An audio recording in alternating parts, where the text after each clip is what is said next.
What up, world? This is the Hey Dad podcast for the first time.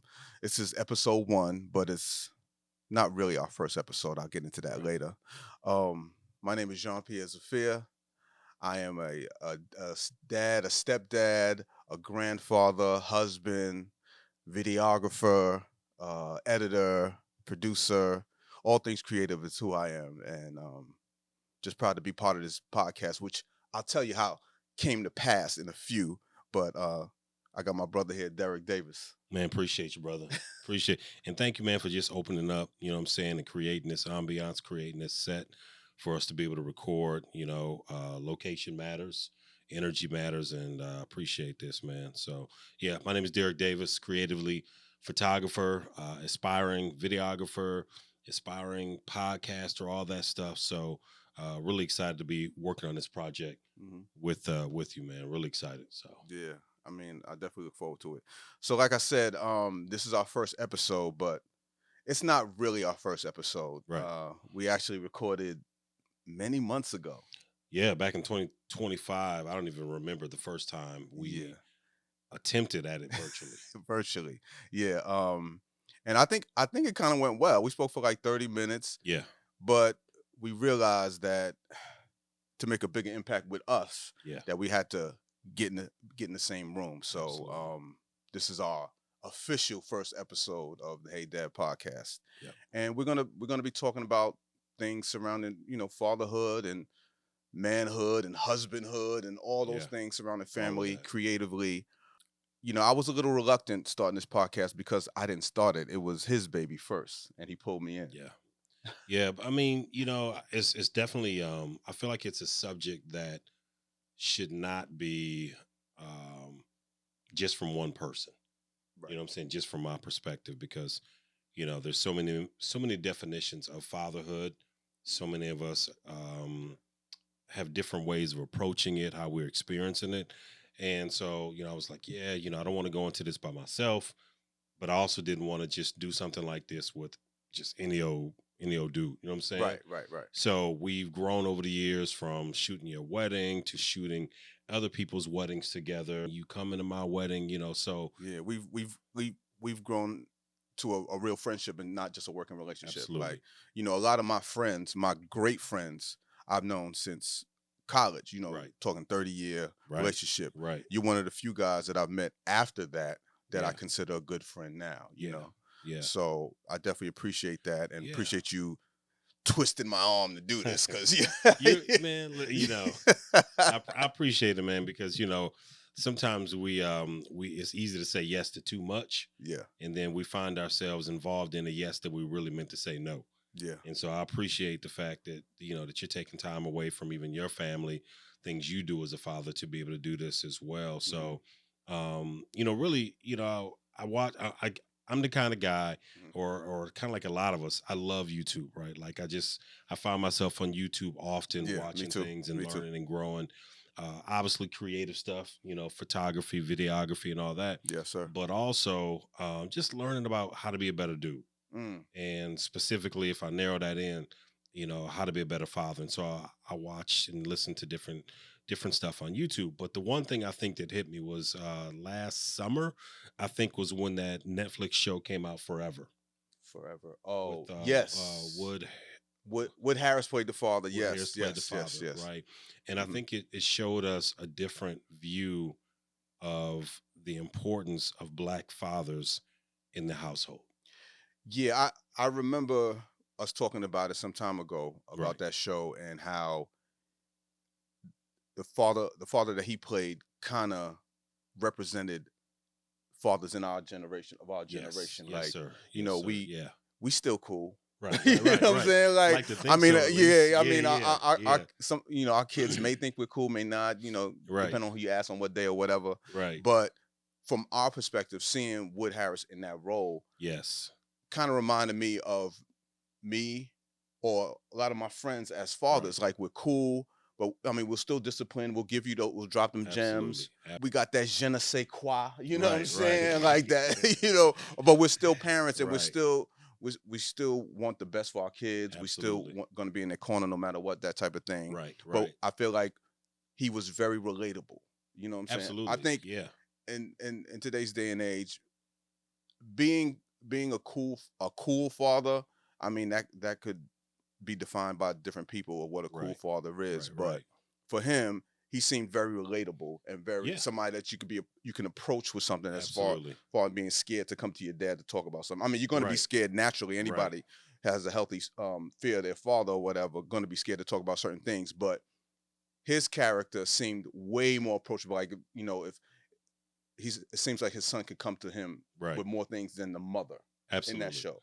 Absolutely. You know. And I think that's important. I think it's important because, a lot of times, um, in media, especially, Mhm. black fathers aren't really shown, number one, present. True. I just don't think they're shown present Right. enough, Hmm. right? And you and I, we grew up on back in the day with shows like, the Cosby Show and different Yeah. shows Yeah. where it showed a whole family, Right. Right. right? And Even good times. we've Yeah. gotten away from that to a certain degree. Right. Like you said, good times is that Yeah. what yeah, going Hmm. back even all the way to the 70s with good times and Right. different things like that. But I think that we've lost that Hmm. a little bit, and the focus had been on the survival of the single black woman. That Hmm. story needs to be told as well. Very true. Yeah. However, Yeah. it touched me when I saw Wood Harrison playing that part of the father Right. in Forever, because I just felt like it really it spoke to me as a father, Hmm. the type of father I want to be. Like I want to, yeah, I want to be cool, Yeah. with my children, but yet also I need them to know at the end of the day I'm your father. Right. I'm not here to be your friend. Right. Like Right. we can do friendly things at times, but at the Right. end of the day, Right. I'm your father, and there will be times when I have to discipline in different ways. Hmm. So, and I just thought that that was a good, place to launch a opportunity for a podcast to have the conversation Hmm. with other men, with ourselves, with Hmm. other people, and just share our experiences with people about our experiences as fathers. No, it's very important. Like I said, when you first came to me with it, and I was hesitant, it made me think about. I mean, I asked my daughters about what they thought about me doing the podcast. Right. Because I kind of, and asking them what they thought about me is kind of me asking them like, am I worthy enough to do it? That's Like, good, not man. really, not That's really good. saying that to them, but That's good. like, asking them what they would think is asking them, am I worthy enough to even be on this podcast? Yeah, You because know, what you don't want is them to watch an episode and be like, we don't know who that guy is. Right. So you're right. nah. So once they was like, sure, I would love to watch something like that to see Good. your perspective on things. That made me feel a little bit better about doing it, and talking about life as a stepdad and a grandfather, and these different things, and coming into a family, a ready-made family, Right. like I did, and it was definitely a shock to the system, Yeah. but something I was prepared for. I Yeah. think meeting a woman who already has two daughters, Right. and Right. it's basically a ready-made family. So, Yeah. but I learned a lot, and I'm still learning, still growing from Yeah. it. But and like I watch different things online, or even friends of mine, how they are as fathers, for Yeah. inspiration and things like that. Absolutely. So I grab it from anywhere. But the show Forever was, when I watched it out, and I saw the character he played, I was like, yeah, that's definitely today's type of father for our Absolutely. generation that I see a lot of brothers being. You know what I'm saying? So I would love Right. to see more of that. Yeah. You know what I'm saying? Showed in entertainment, because we know they're out there, and I guess sometimes, I mean, I guess because of social media, we start to see more things that we normally don't see, because people will share all Right. type of Right. stuff going on with their family, and you see how great some brothers are at being Man, fathers. Man, it's very listen, very inspirational. like when you post, if you post something with you and the family, other people I follow could be Governor Westmore, Yeah. right? Him Hmm. doing some stuff with his family.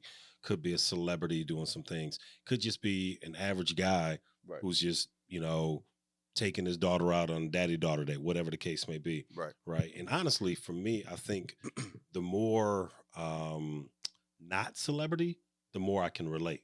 Just average everyday dudes doing fatherly things. Understood. Right. Yeah. And we're all, for the most part, I think we're all trying to figure this out.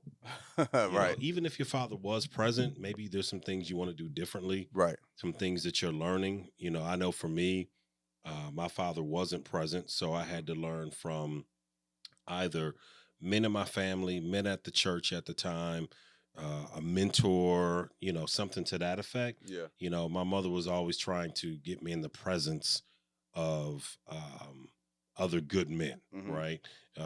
Because I was an only child and she dragged me, with her everywhere she went. Hmm. She didn't want me growing up in the salon per se with her, Right. right? She didn't want me Uh-huh. growing up with her and her girlfriends. Got you. So Right. she would intentionally do things that would try and put me in the presence of other men, so that I could learn different things. So Oh, I mean, that's great that she was intentional about that, yeah, yeah, knowing that, your father wasn't around. So she consciously, like, I have to yeah, put him in eyesight and reaching distance of yeah, great men that I know. So yeah. that's important. I mean, that's important to do that.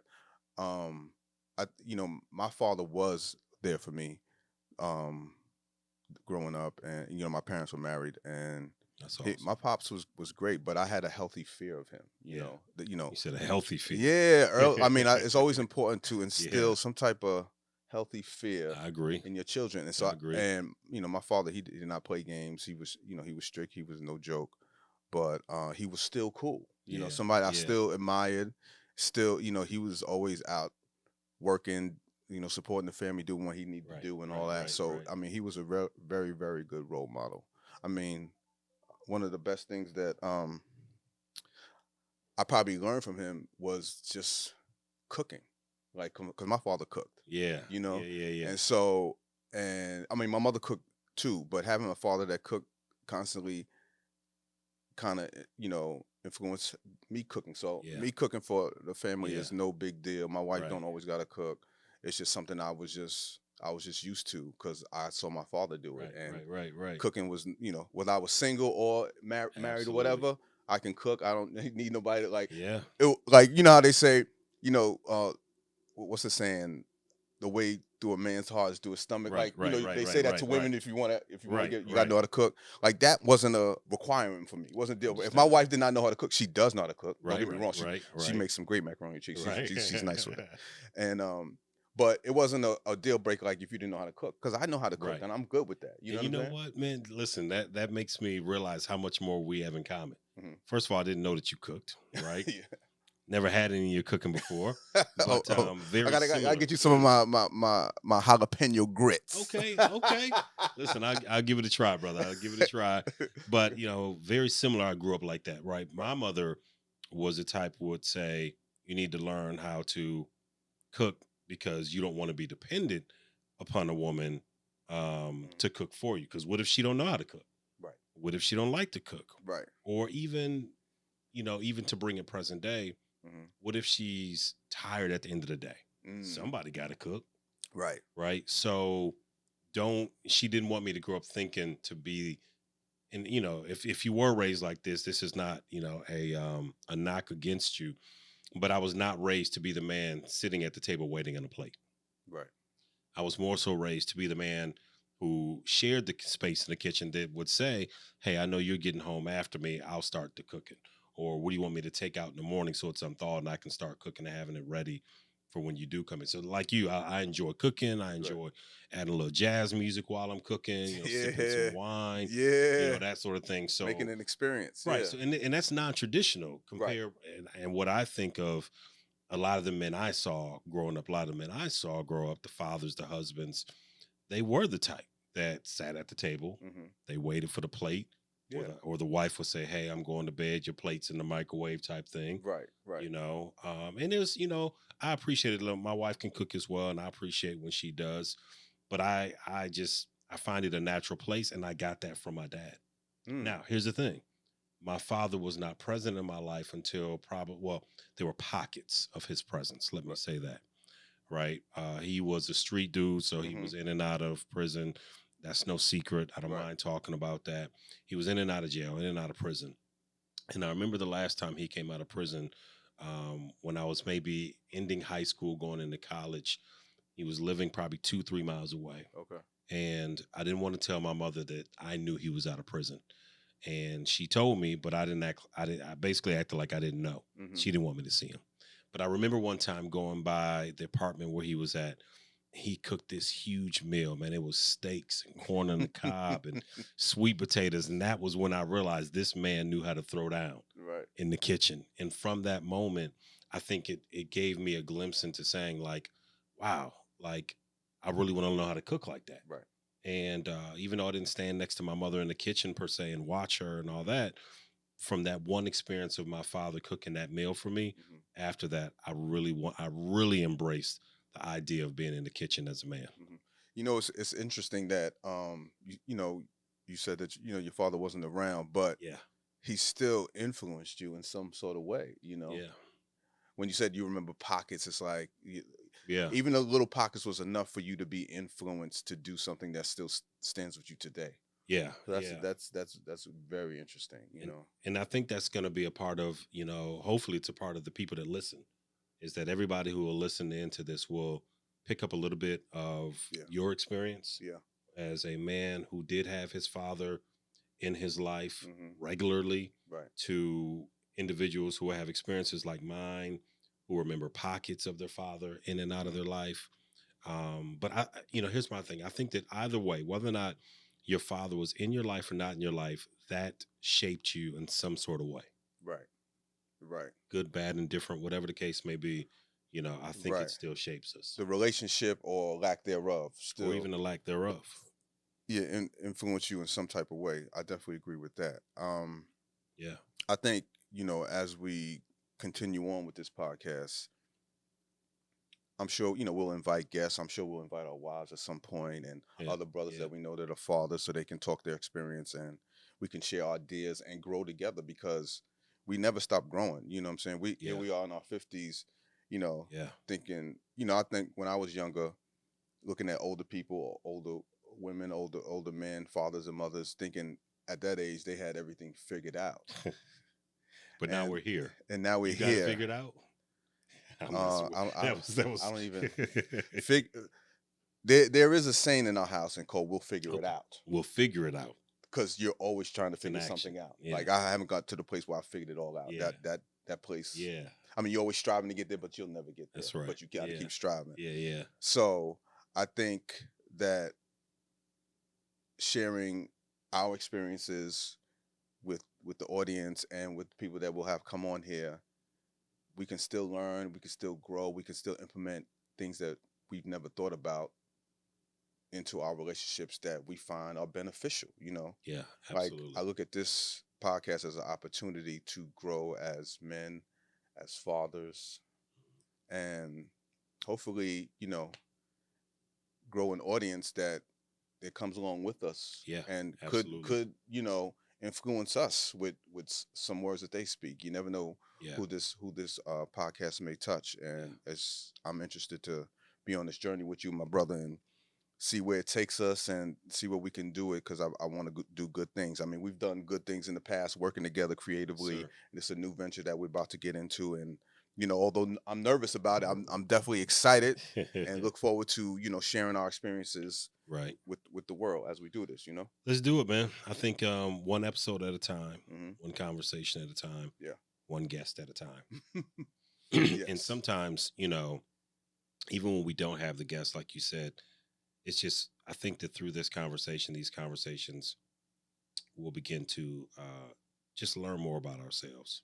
Oh, absolutely, absolutely. Because whenever I'm in conversation with people, somebody always says something to spark something else, and be like, "Oh, I didn't know that," and then ask more questions and take you to it Yeah, through a new journey. What I'm saying? So I look forward to having these dialogues with you and seeing what we can do with it. What I'm saying? Where it takes us. absolutely, You brother. know. Let's do it, man. So that's it. Hey, Dad Podcast, episode 1. Episode There'll be one. more. Let's do it. All right. Join us. Peace.